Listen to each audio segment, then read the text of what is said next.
আল্লাহ রাব্বুল আলামিন নবীজি সাল্লাল্লাহু আলাইহি ওয়াসাল্লামের প্রতি ঈমান আনাকেও বান্দাদের জন্য ফরজ করছেন। কি করছেন? আল্লাহর প্রতি ঈমান আনা যেরকম ফরজ, রিসালাতের উপরে ঈমান আনাও ফরজ। ভালো করে খুব ঠান্ডা মাথায় এই জিনিসটা বোঝার জন্য চেষ্টা করেন। তাওহীদের সাথে রিসালাতের বিশ্বাস যদি মজবুত এবং ঠিকঠাক না হয় তাহলে আল্লাহ মানা হয় না। আল্লাহর কাছে ওই আবু জেহেল উতবা সাইবাকে জিজ্ঞাসা করতে বলেছিলেন আল্লাহর নবীকে দিয়ে, আল্লাহ মাইয়ারযুকুকুম মিনাস সামাই ওয়াল আরদ আম্মাই ইয়ামলিকুস সামআ ওয়াল আবসার। আবু জেহেল উতবা সাইবা বলো, চোখ দিছে কে, শোনায় কে, রিজিক দেয় কে, খাওয়ায় কে? আবু জেহেল উতবা সাইবা বলেছিল সায়াকুলুন আল্লাহ, অবশ্যই আল্লাহ দেয়। কিন্তু আবু জেহেল উতবা সাইবার এই কথা বলাতে কি তারা মুসলমান হতে পেরেছিল? কারণ কি? কারণ হচ্ছে মুহাম্মদ সাল্লাল্লাহু আলাইহি ওয়াসাল্লামের প্রতি যেভাবে বিশ্বাস করতে হবে ওই বিশ্বাসটা তাদের পূর্ণাঙ্গ ছিল না, ঠিক কি না? তাহলে আজকের কঠিন আলোচনা কিন্তু সহজ করে উপস্থাপন করব। ভালো করে যদি ঠান্ডা মাথায় বোঝেন, একটা এলেম পূর্ণাঙ্গ নিয়ে আপনি ইনশাল্লাহ বাড়িতে যাবেন। সেটা হচ্ছে রিসালাতে ঈমান বলতে আমরা কি বুঝি, রিসালাতের প্রতি ঈমানের মানেটা কি। রিসালাতে ঈমান আনা আল্লাহ রাব্বুল আলামিনের করুণার ভাগীদার হওয়া। রিসালাতে ঈমান আনা মানে ব্যাপকভাবে জাহান্নামের আগুন থেকে বাঁচার, আল্লাহর কাছ থেকে নিরাপত্তা পাওয়া। রিসালাতের ঈমান আনা মানে আল্লাহর নবীর আনিত কোনো বিষয়ের প্রতি অভিযোগ না রাখা। বান্দা যদি এইটা বোঝে তাহলে তার রিসালাতে ঈমান আনা হয়, নচেত হয় না। আমার নবী মুহাম্মদ সাল্লাল্লাহু আলাইহি সাল্লাম, এই কথা বলার লোকের অভাব আছে ভাই? কথা বুঝেন? আপনার বলারও দরকার নাই। আপনি পকেটের থেকে আপনার ন্যাশনাল আইডি কার্ড বের করেন, আপনার মধ্যে লেখা আছে আপনার জাতীয়তা বাংলাদেশি, আপনার ধর্ম ইসলাম, তো ইসলাম ধর্মের নবীকে মুহাম্মদ সাল্লাল্লাহু আলাইহি সাল্লাম। আপনার বললেও হয়েছে, না বললেও হয়েছে, কিন্তু এইটুকু থেকে ঈমান আনা হয়? কথা বলেন, হয় না? প্রিয় ভাইরা, ভালো করে বোঝেন। তরুণরা, যুবকরা, মুখস্থ করো, মুহাম্মদ সাল্লাল্লাহু আলাইহি ওয়াসাল্লামকে আপনি যদি রাসূল বলে বিশ্বাস করেন তাহলে এর রকম হচ্ছে তিনটা। কয়টা? তিনটা। এক নম্বর, আল্লাহ নবীকে আমি বিশ্বাস করি, এটার স্বীকারোক্তি দিতে হবে যে তার নবুয়তে আমি বিশ্বাস করি। কিসে বিশ্বাস করেন?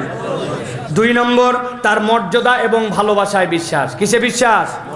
মর্যাদা এবং ভালোবাসায়। তিন নম্বর, তার আনুগত্য এবং অনুসরণে বিশ্বাস। কেউ যদি আল্লাহর নবীকে বিশ্বাস করে এই কথা বলে তাহলে তার নবুয়তে বিশ্বাস, তার মর্যাদা এবং ভালোবাসায় বিশ্বাস, তার আনুগত্য এবং অনুসরণে বিশ্বাস। এই তিনটা বিশ্বাস করলে মুহাম্মদ সাল্লাল্লাহু আলাইহি ওয়াসাল্লামকে রাসূল মানার রকম তার জন্য পূর্ণ হয়। এর বাহিরে যদি আপনি বলেন মুহাম্মদ সাল্লাল্লাহু আলাইহি ওয়াসাল্লাম আমার নবী, আপনার ঈমান আনা কমপ্লিট হয় না। আজকে আমরা সংক্ষিপ্ত সময়ে যেই কথা বলতে চাচ্ছি সেটা হচ্ছে এই যে আল্লাহর নবীর নবুয়তের রকম তিনটা, এর প্রথমটা হচ্ছে তার নবুয়তে বিশ্বাস।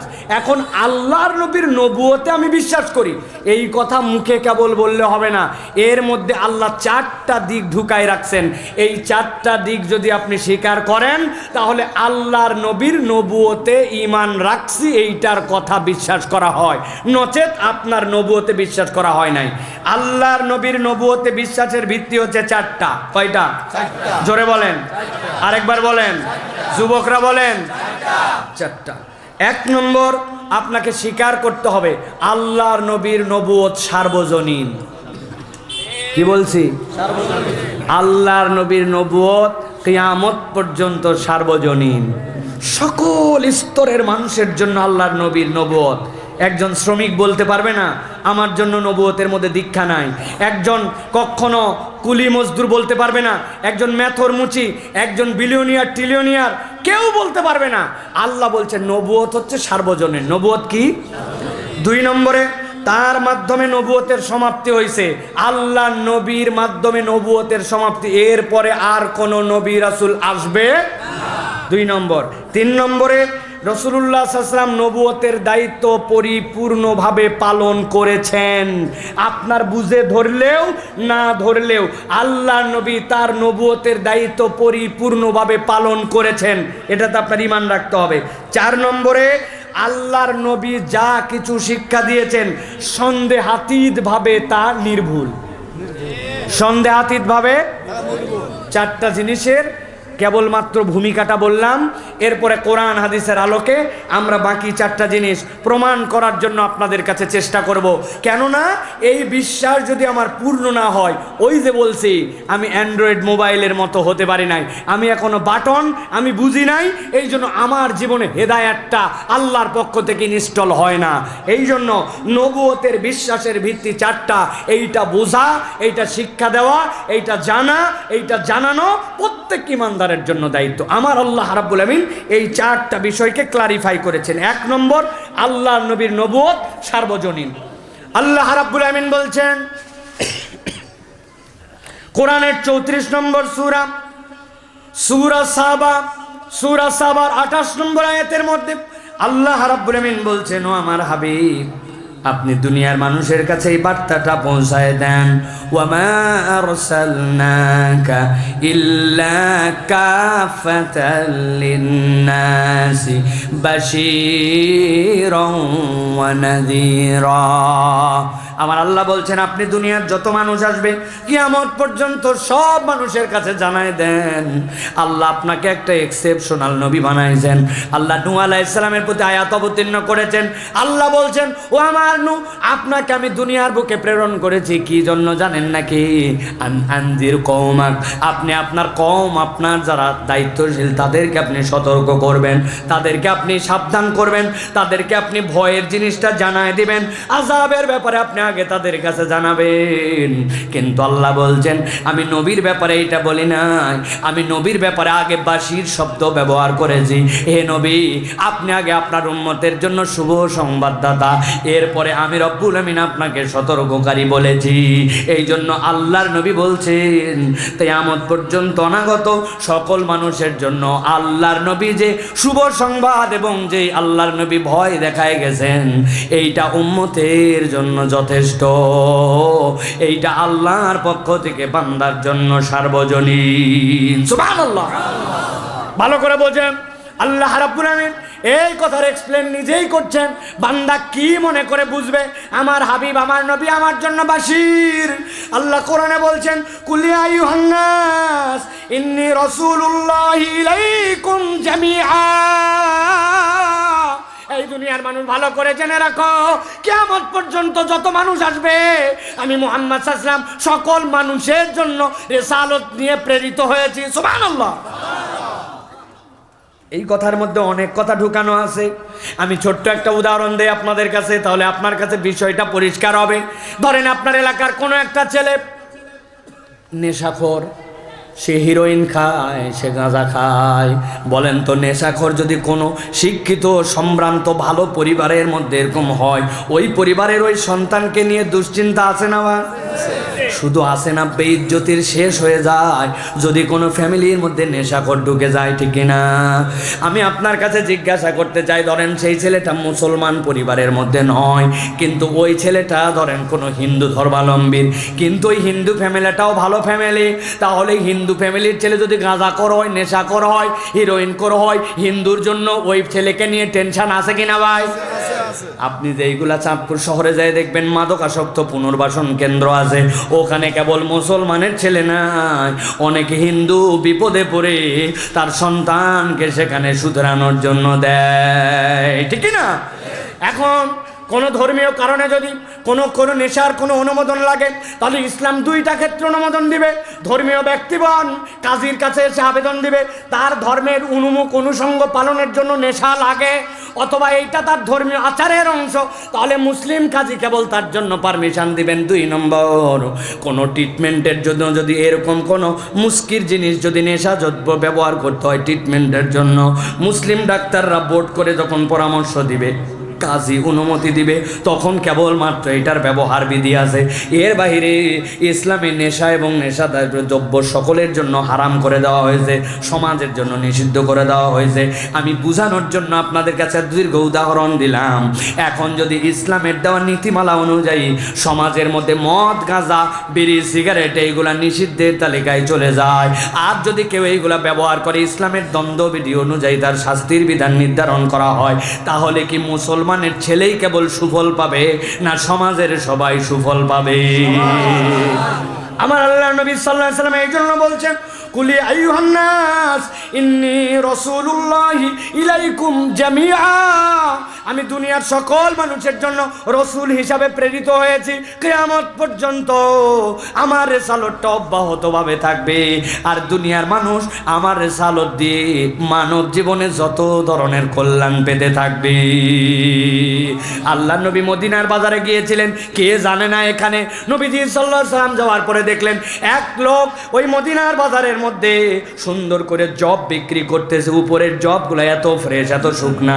আল্লাহ নবীর সন্দেহ হলো, হাতটা নিচে ঢুকায় দিলেন, উপরের জবগুলা ঝকঝকে ফ্রেশ, কিন্তু নিচের দিকে হাত দিয়ে নবীজির হাত ঘেমে গেছে, দেখেন ভেজা। আল্লাহ নবী হাত বের করলেন, বের করে সতর্ক করে তাকে বললেন, মান গাশশানা ফালাইসা মিন্না, যেই ব্যক্তি ধোঁকাবাজ সে কখনো আমার উম্মত নয়। এখন বাজার মনিটরিং করে যদি বাজারের মূল্য নির্ধারণ করে দেওয়া হয়, 2 নম্বর জিনিস 1 নম্বর বলে কেউ বেচতে পারবে না। বাজারটা যদি ইসলামী ব্যবস্থাপনার মধ্যে চলে আসে, ওই বাজার দ্বারা মুসলমান কেবল বেনিফিটেড হবে না, সকল ধর্মের মানুষ বেনিফিটেড হবে। আমার নবী বলছেন, আমি কিয়ামত পর্যন্ত অনাগত মানুষের জন্য সার্বজনীন পয়গম্বর হিসাবে এসেছি। আল্লাহ রাব্বুল আলামিন কুরআনুল কারীমের 25 নম্বর সূরা ফুরকান, ফুরকানের 1 নম্বর আয়াতের মধ্যে বলছেন, ও আমার হাবিব, এই বার্তাটা কিয়ামত পর্যন্ত মানুষের জন্য কোরআনের মধ্যে আমি দিলাম।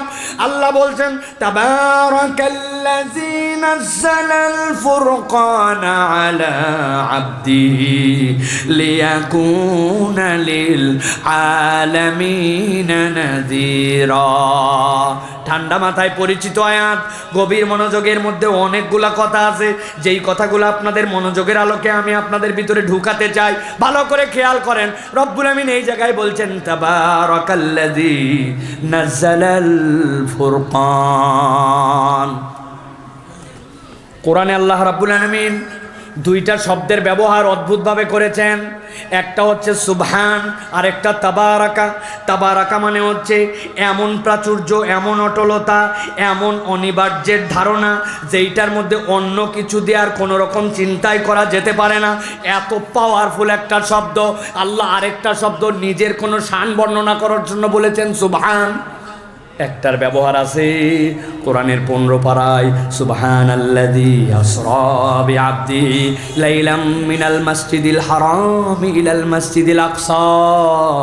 আল্লাহ এই জায়গায় সুবহান শব্দটা এমনি এমনি বলেন নাই। এই সুবহানের মানে কি?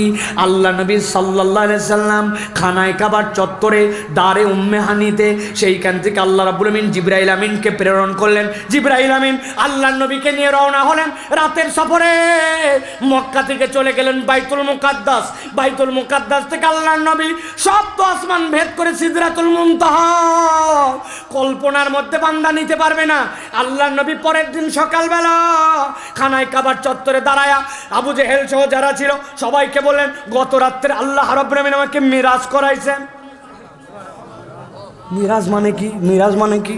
বলে গত রাত্রে আল্লাহ রাব্বুল আমিন আমাকে এই খানায় কাবার চত্বর থেকে নিয়ে চলে গেছেন বাইতুল মুকাদ্দাস। লাফতে উঠছে আবু জেহেল, লাফতে উঠে বলছে, দাঁড়াও, ওই জায়গায় দাঁড়াও, এরপরেরটুকু তোমার মুখে আছে কিন্তু তার বলার দরকার নাই। আল্লাহ নবীর হাত ধরে ফেলছে, বলছে উল্টা দিক হয়ে বললে হবে না, খানায় কাবার দিকে ফেরো। লোকজন আছে কিছু, কিরে আল্লাহ নবীর হাত কেন ধরে ফেলছে আবু জেহেল? খানায় কাবার দিকে আল্লাহ নবীরে ফিরায় বলছে, বলো তো যেই কথা বলছিলে একটু আগে ওইটাই আবার বলো। বলে গত রাত্রে আমার রব আমাকে খানায় কাবার থেকে বাইতুল মুকাদ্দাস নিয়ে গেছেন। সাথে সাথে আবু জেহেল বলতেছে, বলো আল্লাহে রব্বুল কাবা। আল্লাহ নবী বলছেন, আমি অযাচিত কসম খাই না, এই মক্কার লোক আমার ক্যারেক্টার জানে, এই লকব আমি নিজেই নিজেকে লাগাই নাই, তোমরাই লাগাই দিয়েছো। মুহাম্মদ সাল্লাল্লাহু আলাইহি ওয়াসাল্লাম কখনো মিথ্যা কথা বলে না। বলছে তুমি এখানে দাঁড়াই থাকো, এতদিন পর্যন্ত কোনো প্রমাণ দিতে পারি নাই, আজকে প্রমাণ হয়ে যাবে। আল্লাহ নবীকে খানায় কাবার চত্বরে রেখে দৌড়ায় চলে গেছে আবু জেহেল। আবু জেহেল দৌড়ায় যায় উম্মুল খাইর দরজায় পিটায়। হযরত আবু বকর রাদিয়াল্লাহু তাআলা মায়ের নাম ধরে ডাক দিছে। আবু বকর রাদিয়াল্লাহু তাআলা মা দরজা খুলছে। কি ব্যাপার? বলে আবু বকর কি বাড়িতে আছে? এই সকালবেলা কি দরকার? বলে এতদিন পর্যন্ত আবু বকরের যে সাথী উল্টা পাল্টা কথা বলে তো সব সময় গেলি কিন্তু প্রমাণ দিতে পারি নাই, আজকে প্রমাণ পাইছে, এদিকে আসো। আবু বকর রাদিয়াল্লাহু তাআলা আতঙ্কে বের হয়ে আসছেন, কেননা নবীজি সাল্লাল্লাহু আলাইহি ওয়াসাল্লামের প্রতি এর আগেও তারা অত্যাচার করছে। আল্লাহ নবীর এই অত্যাচার, মাথার মধ্যে বুড়ি চাপায় দিয়েছে, নানান কষ্ট দেয়, কি না কি হলো। আবু বকর রাদিয়াল্লাহু তাআলা দৌড়ায় বের হয়ে আসছেন, আবু বকরকে হাত ধরে টেনে সিসরাতে খানায় কাবার চত্বরে হাজির করে ফেলছে। করার পরে যখন লোকজন আরও জড়ো হয়েছে, এখন বলতেছে আবু বকর এতদিন পর্যন্ত ওই লোক যে উল্টা পাল্টা বলে সেইটার প্রমাণ দিতে পারে না, আজকে তার প্রমাণ দেওয়া হবে। মুহাম্মদ কথা ঘোরানো যাবে না, সাল্লাল্লাহু আলাইহি সাল্লাম কথা ঘোরানো যাবে না। তুমি আমাকে যে কথা বলছিলে, এখন আবু বকর সহ সব ভিআইপি লোকেরা আছে, তুমি এখন বলো তো কি বলছিলাম। আল্লাহ নবী বলছেন, আল্লাহ রাব্বুল আমিন গত রাত্রে আমাকে এই খানায় কাবার চত্বর থেকে বাইতুল মুকাদ্দাসে নিয়ে গেছেন। সেখান থেকে আল্লাহ রাব্বুল আমিন সপ্ত আসমান ভেদ করে নিয়ে গেছেন বলে আর বলা লাগবে না। মক্কার লোকেরা দাঁড়ায় দাঁড়ায় তোমাদের কাছে জিজ্ঞাসা করি, বলো তো খানায় কাবা থেকে কেউ যদি ওই ফিলিস্তিনের ওই জায়গায় যদি বাইতুল মুকাদ্দাসে যেতে চায় তাহলে তার জন্য কতদিন লাগে? বলছে কেউ যদি দ্রুতগামী ঘোড়ার পিঠে যায় তাহলে কমসে কম তার জন্য 7 দিন 8 রাত লাগে, আর যদি কেউ উটের পিঠে যায় তাহলে এর 1.5 গুণ সময় লাগে তার জন্য, এর কমে যাওয়া সম্ভব নয়। এবার আবু জেহেল বলতেছে, মুহাম্মদ তো বলে কেবল যাই নাই, আবার ঘুরে নাকি আসছে। আবু বকর এতদিন পর্যন্ত প্রমাণ দিতে পারে নাই, এখন দেখো মাথা ঠিক আছে কিনা তুমি দেখো। সবাইকে চুপ করে দিয়ে আবু বকর রাদিয়াল্লাহু তাআলা বলছেন, থামো থামো। উনি নবীজির কাছে আসার পরে জিজ্ঞাসা করছেন, ইয়া রাসূলুল্লাহ, ইয়া হাবিবাল্লাহ, আপনি যা বলছেন এইটাকে আল্লাহর পক্ষ থেকে জেনে বুঝে আপনি কি সশরীরে? বলছে, হ্যাঁ আবু বকর, আমার রব্বুল আমিন আমাকে সশরীরে এই মেরাজের সফর করাইছেন। গত রাত্রে নিয়েই যান নাই কেবল, আল্লাহ জান্নাত জাহান্নাম আল্লাহর নিদর্শন দেখায় আবার আমাকে ফেরত পাঠাইছেন। সাথে সাথে হযরত আবু বকর সিদ্দিক রাদিয়াল্লাহু তাআলা খানায় কাবার দিকে ফিরে গেছেন। ফিরার সাথে সাথে বলছেন, আল্লাহ রব্বুল কাবা, সাদ্দাকতা ইয়া রাসূলুল্লাহ, সাদ্দাকতা ইয়া হাবিবাল্লাহ। আমার নবী আপনি একটুকু বাড়ায় বলেন নাই, আমি আল্লাহর কসম করে বলতেছি আপনি সত্য কথা বলেছেন। আবু বকর রাদিয়াল্লাহু তাআলা এমনি সিদ্দিক হন নাই, সিদ্দিক মানে সত্যায়নকারী। কোন কথার সত্যায়ন করে তিনি সিদ্দিক হলেন এই কথা ভালো করে বোঝেন। আপনার আমার মাথার মধ্যেই ঢুকার কথা নয়। আল্লাহ বলছেন ওই বিস্ময়কর কথা তোমাদের কাছে আমি রব্বুল আমিন বিস্ময়কর ভাবে উপস্থাপন করি। এই জন্য আমি বলতেছি সুবহানাল্লাযী আসরা বিআবদিহি। আমি সুবহান এমনি এমনি ব্যবহার করি নাই, তোমার মাথায় কাজ করবে না জন্য সুবহান বলছি। সুবহানাল্লাহ। ঠিক একই রকম ভাবে কোরআনে যেখানে তাবারাকা ব্যবহার হয়েছে ওইটাও হচ্ছে আল্লাহর পক্ষ থেকে বিস্ময়কর কথা বোঝানোর জন্য, যেইটা আপনার আমার মাথার মধ্যে স্বাভাবিকভাবে কাজ করবে না। আল্লাহ বলছেন কি বিস্ময়কর কথা। আল্লাহ বলছেন ওই অবিচলতা, ওই অটুটতা, ওই সম্পূর্ণরূপে আল্লাহ রাব্বুল আলামিনের পক্ষ থেকে অবিচ্ছিন্নতার ধারণা দিয়ে আমি তোমাকে বলছি তাবারাকাল্লাযী, ওই রব তিনি যিনি নাজ্জালাল ফুরকান, সত্য মিথ্যার পার্থক্যকারী একটা কোরআন অবতীর্ণ করেছেন।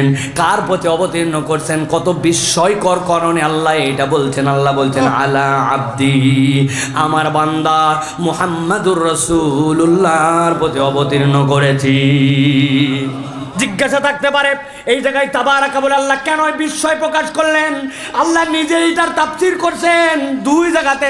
আল্লাহ বলছেন লাউ আনজালনা হাযাল কুরআন আলা জাবালিন লারাইতাহু খাশিআন মুতাসাদ্দিআ। আমার আল্লাহ বলছেন ও দুনিয়ার মানুষ, ওই যে পাহাড় দেখতে পাও, কোন পাহাড়?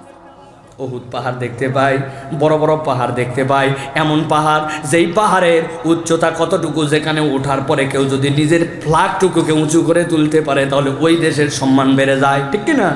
কোন পাহাড়ের উপর উঠে মানুষ?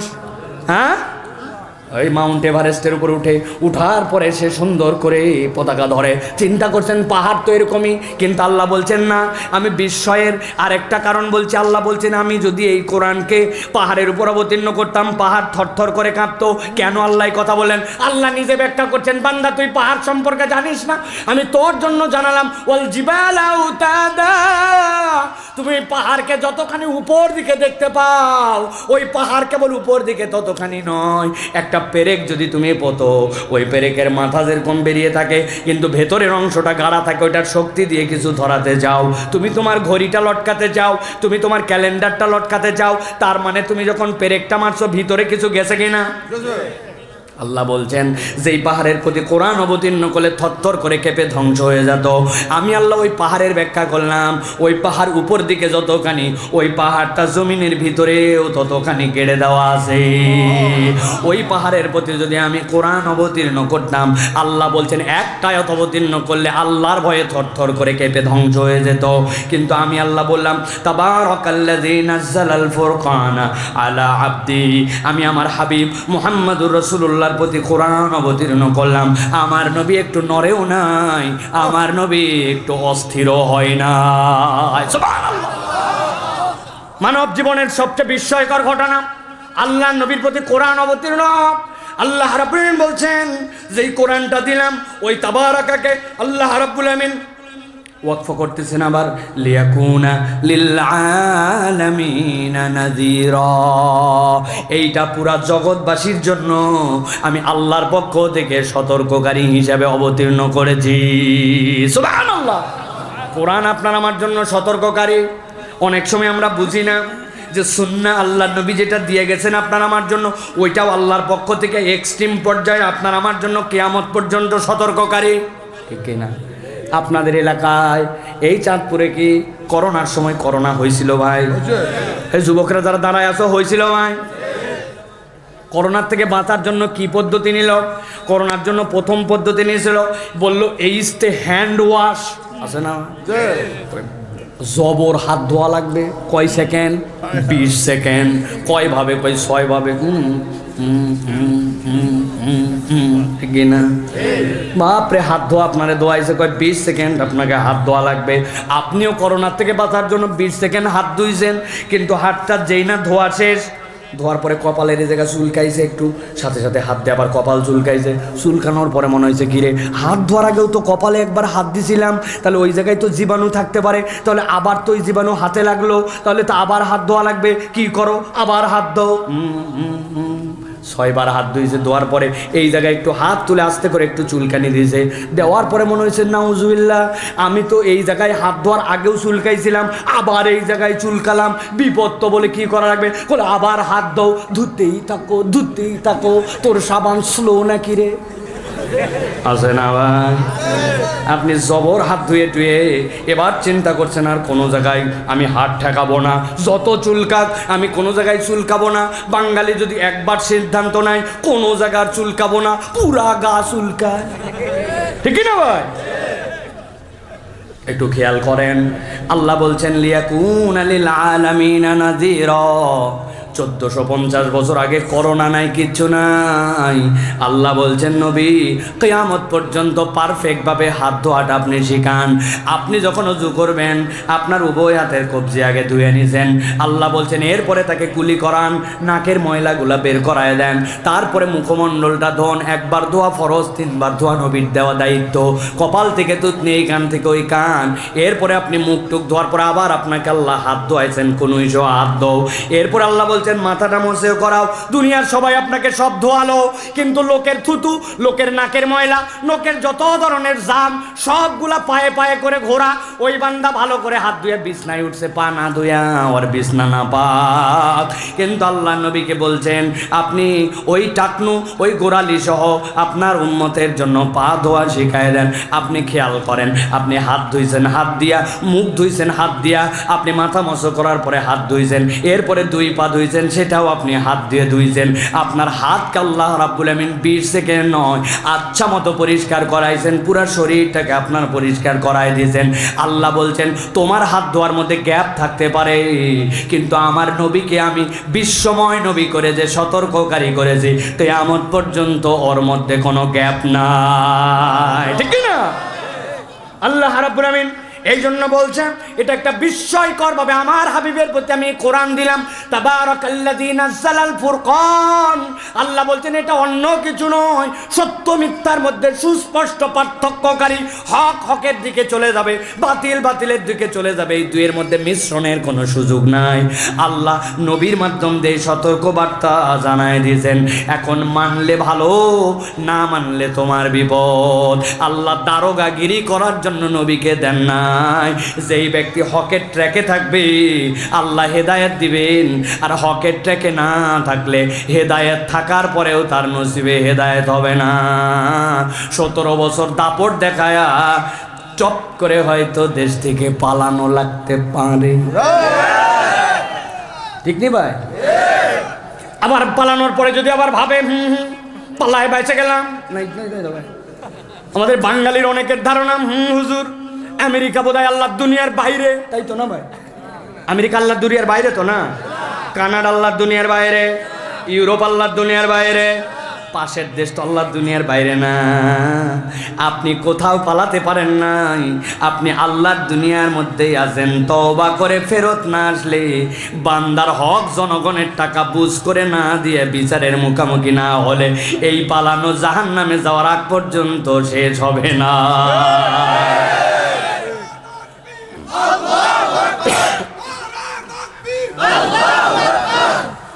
আপনাদের এলাকায় ফুটবল খেলেন না আপনারা? যুবকরা খেলেন নি ভাই? স্পিড আছে, বাইর থেকে স্লোগান দিয়ে দিছে, কলিজার ভিতর ধাক্কা লাগছে। ফুটবল খেলেন আপনারা? খেলেন নি ভাই? মাঠের মধ্যে দাগ দেওয়া, ওখান থেকে খেলা শুরু হয়, টোকাটুকি শুরু। আপনারা কি পাগলার মতো ওই মাঝের থেকেই কিক করেন না? এ পাও পা করতে করতে ডি বক্সের মধ্যে যায়, তারপরে গোল যত তাড়াতাড়ি রোগ করা যাবে তারপরে কিক মারে। যারা মনে করতেছে দেশ থেকে পালায় গেছে, আপনি কেবল খেলার জন্য বল হয়েছেন, আপনার গোল জাহান্নাম। যদি তওবা না করেন তাহলে জাহান্নামে যাওয়া লাগবে। 57,000 কোটি টাকায় একজন খেয়ে ফেললেন। প্রবাস থেকে আমার ভাইরা রক্ত পানি করে করে টাকা পাঠায়, ওই টাকা আপনি তসরুপ করে দিয়ে বিদেশে আবার আপনার জন্য বিনোদনের বাড়ি বানালেন। হিসাব এত সহজে বরাবর হবে না, এত সহজ না হিসাব বরাবর। আল্লাহ রাব্বুল আলামিন এই জন্য বলছেন, আমি সত্য মিথ্যার পার্থক্যকারী দিয়ে কোরআন বানালাম। কোরআন কাউকে প্রতিপক্ষ বানায় না, কিন্তু হকটা হক, বাতিলটা বাতিল কোরআন জানায় দেয়, ঠিক কিনা? আপনাদের না মানেন এটা আপনার ব্যাপার। আপনাকে তো বরাবর সতর্ক করা হয়েছে, কে শোনে কার কথা? আমি হেডামলা হয়ে গেছে। আমরা ভাসে আসছি নাকি এই দেশে? মিয়া, এই দেশে জন্ম, এই দেশে বড় হওয়া, এই দেশে আমাদের বিদেশে কোনো দেশ নাই, আমাদের বিদেশে কোনো ঠিকানা নাই। আমরা বাঁচলেও এখানে, মরলেও এখানে। আর যদি কোনোদিন পালানোই লাগে তাইলে অন্তত পক্ষে কোনো মুসলিম দেশ বা মক্কায় পালাবো, কোনো মালাউনের কোলের মধ্যে উঠবো না। হ্যাঁ, থামেন আন্দাজ, ভালো করে খেয়াল করেন। তাহলে আল্লাহ নবী সাল্লাল্লাহু আলাইহি সাল্লামের নবুয়ত সার্বজনীন, আল্লাহ নবী সাল্লাল্লাহু আলাইহি সাল্লামের পরে আর কোনো পয়গম্বর আসবে না, ঠিক কি না? কিন্তু এই কথা বলার সাথে সাথে অনেক লোক আছে কিনা ভাই এই দুনিয়ায়, যারা আমার দেশে পর্যন্ত বিশৃঙ্খলা করতে চায়। তারা কাদিয়ানি জামাত নামে তারা দুনিয়ার বুকে বাংলাদেশেও থাকে, আর তারা বলে যে মুহাম্মদ সাল্লাল্লাহু আলাইহি ওয়াসাল্লামের পথে পরেও কোনো একজন নবী আসছে। এই কথা যদি বলে তাহলে তার কখনো ঈমান থাকবে না। আমাদের স্পষ্ট কথা, বাংলাদেশে হিন্দুরা আছে, তাদের সাথে আমাদের কোনো ধরনের মারামারি গন্ডগোল ফাসাদ নাই, ঠিক কিনা? খ্রিস্টানরা আছে, তাদের সাথে আমাদের গন্ডগোল ফাসাদ কিচ্ছু নাই, ঠিক কিনা? কিন্তু হিন্দুরা হিন্দুদের পরিচয় নিয়ে থাকবে, খ্রিস্টানরা খ্রিস্টানের পরিচয় নিয়ে থাকবে, ইহুদি যদি কেউ থাকে ইহুদিদের পরিচয় নিয়ে থাকবে, সাঁওতাল যদি কেউ থাকে সাঁওতালের পরিচয় নিয়ে থাকবে। আপনি মুহাম্মদ সাল্লাল্লাহু আলাইহি ওয়াসাল্লামকে শেষ নবী হিসেবে স্বীকার করবেন না। আপনি বাংলাদেশে থাকবেন, কোনো গন্ডগোল নাই, কিন্তু আপনি মুসলমান পরিচয় নিয়ে থাকতে পারবেন না, ঠিক না? কাফের তুমি, সুদা বাংলা, আর কোনো হিসাব নাই, তুমি কাফের থাকবে তুমি, কিন্তু কাফেরের পরিচয় নিয়ে থাকতে হবে। মুসলিম পরিচয় দিয়ে মুনাফিক বেশে ইমানদারদেরকে ধোঁকা দেওয়া যাবে না, ঠিক না? আগামীর বাংলাদেশে আমাদের এটা প্রধান দাবি হবে, নবীর পরে কোনো নবী নাই, সংসদে এটার আইন চাই, ঠিক না? আল্লাহ রাব্বুল আমিন বলছেন, নবী আপনি জানায় রাখেন, মা কানা মুহাম্মাদুন আবা আহাদিম মির রিজালিকুম ওয়ালাকির রাসূলুল্লাহি ওয়া খাতামান নাবিয়্যিন ওয়া কানা আল্লাহু বিকুল্লি শাইইন আলিমা। কোরআনের 33 নম্বর সূরা, সূরা আহজাবের 40 নম্বর আয়াতের মধ্যে আল্লাহ বলছেন, দুনিয়াতে অ্যাডাল্ট জীবিত এরকম কারো পিতা মুহাম্মাদুর রাসূলুল্লাহ সাল্লাল্লাহু আলাইহি ওয়াসাল্লাম নয়। আর আমি আল্লাহ আমার নবীর মাধ্যমে নবুয়তের সিলমোহরের মধ্যে খেতাম লাগায় দিয়েছি। আমার নবীর পরে তুমি যত তাবিল করো, যত ব্যাখ্যা করো, যত ঈসা মসি বলো, যা বলো তা বলো, এইগুলো একটাও তোমার কথার সাথে কোনো প্রমাণ নাই। আমার নবীর পরে কোনো নবী নাই। নবুয়তের দ্বার এখানে সমাপ্ত করে দেওয়া হয়েছে। যদি কেউ বলে নবীর পরে নবী আছে, তাহলে রিসালাতে তার ঈমান আনা হয় না, ঠিক কি না? খুব সাবধান। এই জন্য প্রিয় ভাইরা, এই ইস্যুতে আমাদের কোনো দ্বিমত নাই, কোনো মন্তব্য নাই।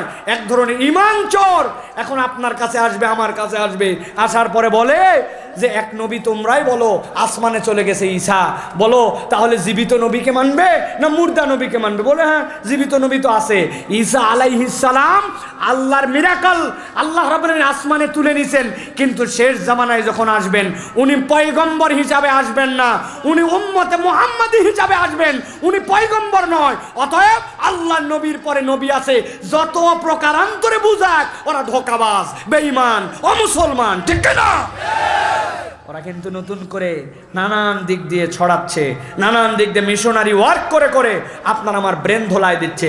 আপনার আমার তরুণ সমাজকে এই বিষয়ে ঐক্যবদ্ধ এবং ঈমানকে মজবুত থাকতে হবে। আমাদের যুবকরা তো এখন বলে গন্ডগোল ফাসাদের মধ্যে নাই। ভাই বলতেছে বলুক না ভাই, ওরা ওদের মতো আছে, আমরা আমাদের মতো। খবরদার, ওরা ওদের মতোই থাকবে, কোনো ঝামেলা নাই, কিন্তু আইডেন্টিটি ক্লিয়ার করে থাকতে হবে। নবীর পরে নবী আছে স্বীকার করো, হ্যাঁ স্বীকার করো। তুমি মুসলমান না, অমুসলমান পরিচয় নিয়ে থাকতে হবে, তোমার সাথে আমার দাঙ্গা হাঙ্গামা কিচ্ছু নাই, কিন্তু আছে বলবে। আবার নবীর পরে নবী বলার পরে মুসলমান পরিচয় নিয়ে থাকবে, এর কোনো অবকাশ। কথা ক্লিয়ার? সর্বশেষ আল্লাহ রাব্বুল আলামিন নবীজি সাল্লাল্লাহু আলাইহি ওয়াসাল্লামকে বলছেন তার নবুয়তের দায়িত্ব তিনি পরিপূর্ণভাবে আদায় করেছেন। যুবকরা, কথাটা তোমার খারাপ লাগবে, কিন্তু এই কথা আমি বলতে বাধ্য, কেননা ঈমানের প্রসঙ্গের মধ্যে আছে। আল্লাহ বলছেন, নবী আপনি জানায় রাখেন আপনার দ্বারা আল্লাহ রাব্বুল আমিন এই দ্বীনকে পূর্ণ করে দিয়েছেন। অতএব আপনি এই দ্বীনের মধ্যে পূর্ণতার পরে আপনি যে বিধান দিয়েছেন, এরপরে যদি এটা অপছন্দ করে কেউ, তাহলে তার প্রকৃতার্থে নবী মানা হয় না। আমার অনেক তরুণ যুবক আছে, মুখের মধ্যে দাড়ি রাখে না, আছে না ভাই? কি সমস্যা তোমার? বলতেছে আনস্মার্ট লাগে, আছে না? আপনি যদি বলেন দাড়ি রাখলে আনস্মার্ট লাগে, আপনার ঈমান চলে যাওয়ার সম্ভাবনা হতে পারে যদি বুঝে সুঝে বলেন। কেননা আল্লাহ বলছেন ওয়া ইন্নাকা লাআলা খুলুকিন আযীম, আমার হাবিবকে আমি পূর্ণতা দিয়া সর্বোচ্চ চরিত্রে প্রতিষ্ঠিত করেছি। ওই নবীর দাড়ি ছিল, সকল সাহাবীর দাড়ি ছিল, সকল পয়গম্বরের দাড়ি ছিল। আপনি মুখে দাড়ি না রাখে মনে করছেন আমি স্মার্ট, আর আনস্মার্ট লাগে। আপনি যদি আনস্মার্ট বলেন, কথার ধাক্কা নবী পর্যন্ত মেরে দিতে পারে। আপনি নবীকে আনস্মার্ট যদি বলেন আপনার আচরণে, আপনার আমলে, তাহলে আপনার ঈমান চলে যেতে পারে, ঠিক না? ওই যে ঢাকা বিশ্ববিদ্যালয়ে একটা কথা সব জায়গায় বলি, এক ছেলের নাকি এরকম ফুকু ফুকু লম্বা দাড়ি, স্যার বলছে তোরে দেখতে তো ছাগল লাগে। কি বলছে? আপনারা বলছেন নাউজুবিল্লাহ, ওই ছেলে তো খুশি হয়ে গেছে। ওই খুশি ছেলে বলছে you are absolutely right sir, আপনি যা বলছেন ওটার সাথে আমি অ্যাগ্রি। বলছে তোরে টিস করার জন্য বললাম, আর দিকে এই ছেলে উল্টা বলতেছে ঠিকই বলছেন, এই কথা বললি কেন? বলে স্যার আমার যেমন তেমনই তো আপনি বলছেন, আপনি তো বানায় কিছু বলেন নাই, আমার ছাগলের মতো দেখতে দাঁড়িয়ে এর জন্যে। কিন্তু স্যার আপনি যদি আমাকে সাহস দেন তাহলে আপনাকে আমি একটা কথা বলবো। বলছে বল বেটা, কি বলবি বল। বলছে স্যার আমার ছাগলের মতো এরকম দেখতে দাঁড়িয়ে জন্য আমাকে ছাগল লাগে, তবে আপনাকে দেখতে আমার কুত্তা লাগে। কিরম লাগে? কুত্তার মুখে দাঁড়িয়ে আসেনি ভাই? ঠিকই বলছো ভাই, হ্যাঁ ঠেলার নাম বাবাজি, ঠিক নি ভাই? যেইসা ইট ওইসা পাটকেল, যেইসা কুকুর ওইসা মুগুর। এরকম ছাড়া হবে না প্রিয় ভাইয়েরা। আপনারা কেমনে বুঝাই আমি যে আপনি বলতেছেন আমার নবী সব ঠিক আছে, অথচ নবী বলতেছেন তার নবুয়তের দায়িত্ব এবং যা শিক্ষা দিয়েছেন সন্দেহাতীতভাবে নির্ভুল, আপনি ঈমান আনছেন অথচ আপনি সেই আমল করেন না। বলুন হুজুর এত আমল থাকতে আপনারা সব হুজুর এক দাড়ির পিছে লাগছে, তাই না? এটা বলার কারণ আছে ভাই। আমার শেষ কথা ভালো করে খেয়াল করেন। এই যে মুরব্বী সুন্দর করে আমাদের 40 বছরের খতিব, আল্লাহু আকবার, 40 বছর জুমার খুতবা নামাজ পড়াইছেন ইমাম সাহেব, আল্লাহ হায়াত দারাজ করুক। উনি আছেন এখানে, এখন হায়াতে আছেন। উনি মাথার মধ্যে রুমাল দেয়, আরেকজন ভাই আছে মাথার মধ্যে পাগড়ি পরে, আছে না ভাই? মরার সময় ওসিয়ত করে গেছে, বাবা আমি মরে যাওয়ার পরে আমার মাথায় পাগড়ি দিয়া আর রুমাল দিয়ে তোমরা কবরে দিও। আপনারা চাঁদপুরের লোক দিবেন তো ভাই? কেন, কি সমস্যা আপনাদের? আপনাদের মন এত খারাপ কেন? একটা কি হবে, একটা মানুষ একটা পাগড়ি পরে কবরে যাচ্ছে কি হবে? বলবে হুজুরের আলগা মারেন না, কবরে যাওয়ার কোন তরিকাটা নবী দেখায় দিয়ে গেছে, ঠিক কিনা? আন্দাজে উনি রুমাল আর পাগড়ি পরলে হবে না, আন্দাজে হবে না। যতই বলুক এই ওসিয়তের কোনো খাওয়া নাই, ঠিক কিনা? আপনি নবী করিম সাল্লাল্লাহু আলাইহি সাল্লামের রুমাল, টুপি, আপনি নবী করিম সাল্লাল্লাহু আলাইহি ওয়াসাল্লামের পাগড়ি, আপনি নবী সাল্লাল্লাহু আলাইহি সাল্লামের জুব্বা, আপনি কোনো একটা সুন্নত সাথে করে নিয়ে যান না, কিন্তু কবরে যাওয়ার পরে দ্বিতীয় প্রশ্ন করা হবে যে মান নাবিয়ুকা, অথবা বলা হবে মা হাযার রাজুলুল্লাযী বুইসা ফি কবরিক। এই যে তাকায় দেখো, নবীকে দেখানো হবে, আহারে আপনি জীবনের প্রথম নবীকে দেখতেছেন। আমরা নবীকে দেখার জন্য পাগল, আমরা নবীকে কোনোদিন দেখতে পাই নাই, দু একজন হয়তো স্বপ্নে দেখছে, আর আমার নবীকে আমি জীবনের প্রথম কবরে দেখতে